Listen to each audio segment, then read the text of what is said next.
one of the most important things about this Omoroyo Day is the business fair and entrepreneurial activity.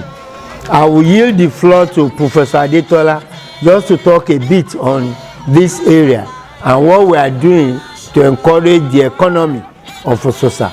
Because the whole essence of Ososa Day is to improve the economy of Ososa and ensure that our people are properly engaged.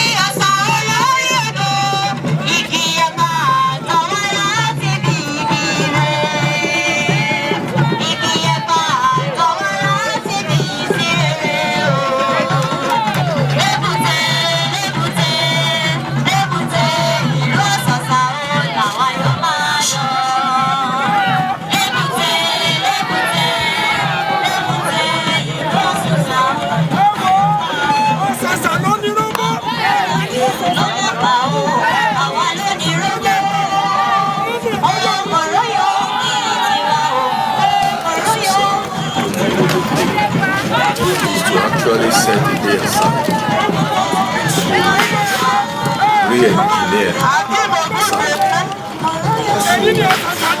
to re-engineer to re-initiate our people into developing interests in agricultural related activities. Historically, the Jebu people are not really interested in farming. They are into commerce, trade, where they make quick money. However, what we have tried to do now through the entrepreneurship activities that we want to reinitiate is to find a way of making sure that we can align their interests in commerce with agric. To that extent, part of what we are going to be exhibiting should be of interest to the media, because we have invited universities around in what we call town-gown relationship to share their research outcomes with the communities to see how we can benefit from the research activities of universities around. If you look at the Jebu axis, we show how close about 10 universities in this axis. What are the benefits are we getting? So we are using that opportunity to start what we call Festipreneurship. We are not just interested in festival of dancing and singing. We are interested in incorporating entrepreneurship into our festive activities. Eventually, every year, we expect universities around to participate in finding ways to scientificate all the raw or traditional things that we have been doing in Ososa particularly. You're going to see some demonstration of invented or fabricated machines where we've been able to turn some of the agricultural waste, for example, into a process of generating funds to tackle poverty and unemployment within the communities. And of course, the traditional robo, adu, and the rest of them, we're going to display them in their raw state, and we are going to explain the process of making them acceptable globally.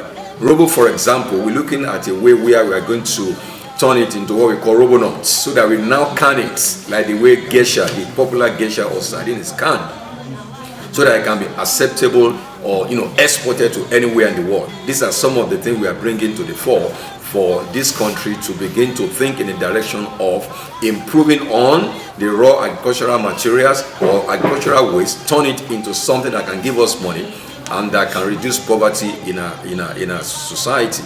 So, answering your question on food security, Festipreneurship is one way that we have tried to make sure that we address these issues of food security. And of course, in terms of cassava, it's only Ososa that you have the premium cassava products that have been on for almost a decade or more than a decade now, that we've been able. In fact, the company does not even have enough cassava, to process. So that's what we Ososa is known for. We make sure that we set the pace for others to follow. So we've been able to do that, and I'm sure you're going to see part of their products that day. And then this is also an opportunity from Ososa to call all communities in the southwest, even in the north, that can supply enough cassava for the production of cassava starch, for example, which is a very big opportunity to make money in the country today, because importation of that has been reduced due to the war going on in Israel and of course in Ukraine.